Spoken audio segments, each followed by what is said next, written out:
E a situação da produção brasileira de soja também é delicada por conta do clima diverso, com seca em algumas regiões e muita chuva em outras.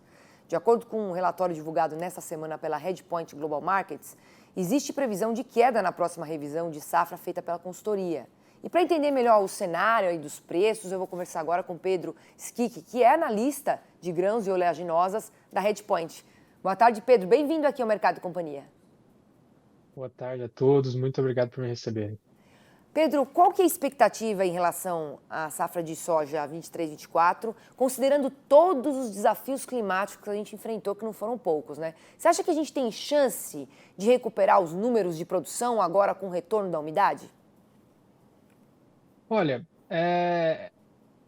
eu acho que a gente tem a gente tem ouvido bastante isso, né? Que é uma safra muito heterogênea, de realidades muito desiguais. Então a gente teve, por exemplo, no sul, como você comentou, choveu bastante, mesmo em algumas regiões do Mato Grosso, que foi bastante afetado pela seca. Tem chovido mais recentemente.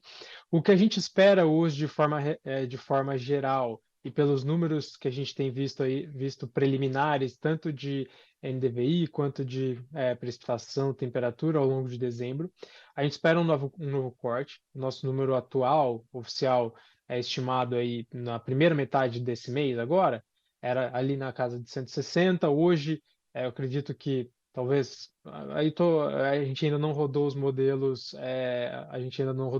mas eu acredito que algo talvez 4, 5 milhões de toneladas menor seja mais ou menos o que a gente está olhando hoje. É lógico, se chover muito bem, se a gente tiver um clima excelente daqui para frente, a gente pode recuperar algumas milhões de toneladas? Sim, mas eu acho que já não é mais a realidade de uma safra de acima de 160, com certeza, como era antes, né? Tá certo. Agora falando de mercado, né? Os preços em Chicago, eles vinham sendo bastante impactados pelos efeitos do clima.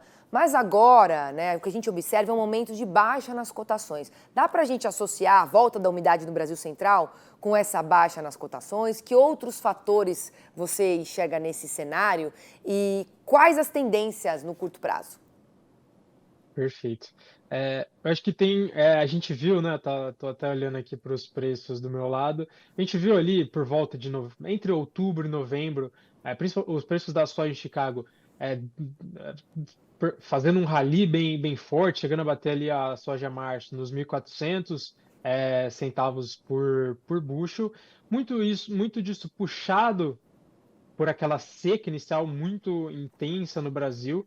É, e o que eu acho que é o grande ponto que está por trás disso é o balanço de soja apertado nos Estados Unidos. Então, a gente tem um balanço de soja apertado nos Estados Unidos, existia a perspectiva de uma safra de acima de 160 no Brasil, o que diminui a demanda de exportação dos Estados Unidos. Então, tem muita soja no Brasil, outros países precisam menos da soja americana, apesar deles terem uma produção pequena, um consumo doméstico grande, não haveria tanta demanda por exportação.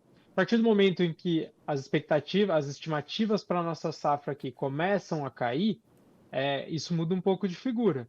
O mercado começa a precificar um pouco mais de demanda para os Estados Unidos, o que apertaria o balanço deles lá e, portanto, faz Chicago subir, porque Chicago é balanço americano, né? Então, a gente viu isso acontecer ao longo de novembro e a gente até comentou na época que era uma situação relativamente incomum. Geralmente, Chicago reflete o balanço americano e não necessariamente o mercado climático brasileiro. Esse papel, geralmente, quem faz é o prêmio, né? O que a gente viu acontecer da segunda metade de dezembro para cá foram duas coisas. A primeira foi uma melhora na precipitação do Brasil, que em parte é sazonal, a gente está chegando no nosso verão, está chovendo mais, isso pressiona as cotações, ou seja, já não existia a expectativa de quebra tão grande. E a segunda é o mercado, e isso num primeiro momento. No segundo momento, a maior parte das estimativas privadas começaram a cair, né? A gente viu estimativas aí ao longo dessas últimas duas semanas, aí 155, até acho que mais baixa, 152, acho que se eu não me engano foi a menor que eu vi. Mas, então, a gente viu o mercado começando a estimar uma quebra maior no Brasil, mas em Chicago, esse mercado ainda é um pouco lento. E eu acho que o principal fator que está por trás disso é que A seca no Brasil, ela só afeta o balanço americano e só afeta Chicago a partir do momento que você tem maiores vendas para exportação nos Estados Unidos. E a gente ainda não está vendo isso acontecer em grande medida. Isso pode ter duas razões. Uma o comprador, o chinês, ainda não está completamente certo de que a safra no Brasil vai quebrar ou de que a safra de que a quebra vai ser tão grande assim. Então ele ainda está confortável de que ele vai ter soja suficiente no Brasil e por isso não está comprando soja americana ainda. Se ele em algum momento começar a comprar soja americana, isso vai afetar os preços, e aí Chicago tem espaço para subir. Então, essa é uma primeira razão. A segunda razão é o papel da Argentina. E esse sim vai ser um papel crucial esse ano. Ano passado a gente não tinha Argentina, a Argentina vem de uma quebra muito severa, mas nesse ano a Argentina é muito provável que a Argentina tenha uma boa produção. E a Argentina tendo uma boa produção, ela pode até chegar a exportar soja em grão, principalmente com essas mudanças de taxa de exportação que a gente tem visto. E a Argentina exportando soja em grão, o Paraguai é provável que tenha uma boa safra também. Isso diminui um pouco a falta que a soja brasileira faz no mercado, né? Tá certo, Pedro. Obrigada aqui pela sua participação na nossa edição de hoje. Aproveito para te desejar uma ótima virada. Feliz 2024. Muito obrigado para você e para toda a audiência também.